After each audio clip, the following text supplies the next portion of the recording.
अऊज़ु बिल्लाहि मिनश्शैतानिर्रजीम। बिस्मिल्लाहिर्रहमानिर्रहीम।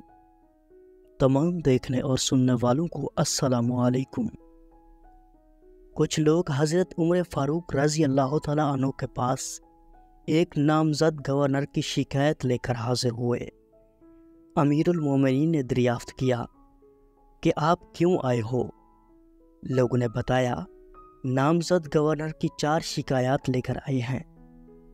हज़रत उमर फ़ारूक रज़ी अल्लाह तआला अन्हु ने फरमाया, क्या शिकायत है?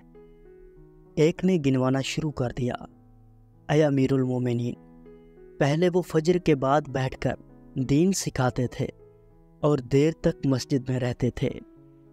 अब फजर पढ़ाकर चले जाते हैं। पहले वो नागा कभी नहीं करते थे, अब नागा करते हैं। पहले वो रात को भी मिलते थे, अब सिर्फ दिन में मिलते हैं।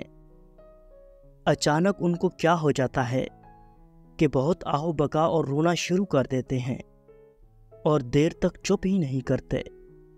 ये हमें मस्जिद में अच्छा नहीं लगता। बस ऐ अमीरुल मोमिनीन। उन गवर्नर का नाम सईद बिन अमर रज़ी अल्लाह तआला अन्हु था।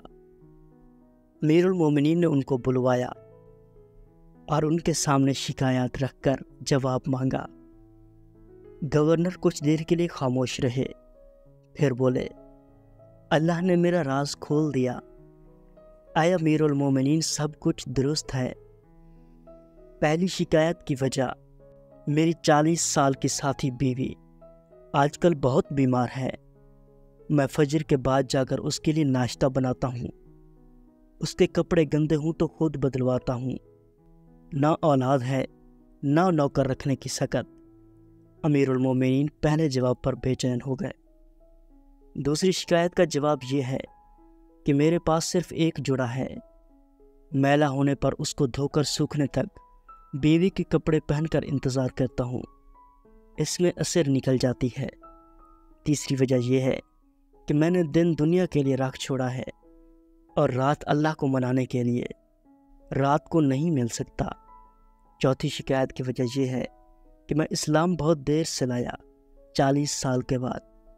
इसकी खशियत तारी होती है तो काबू नहीं रहता कि आपको जवाब देना पड़ रहा है। अल्लाह को इल्तिजा करता हूँ कि तू पर्दा पोश है, दुनिया की तरह वहाँ भी पर्दा रखना। फिर सईद बिन अमर रज़ी अल्लाह तआला अन्हु चुप हो गए और लोग रोने लगे। फिर गवर्नर बोले, अमीरुल मोमिनीन, शिकायतें सुन ली, अब सज़ा भी सुना दें। हज़रत उमर फ़ारूक रज़ी अल्लाह तआला अन्हु, जो पहले ही गर्दन झुकाए रो रहे थे, उन्होंने हाथ ऊपर किए और फरमाया, या अल्लाह, इस उम्मत में ऐसे चंद गवर्नर और दे दे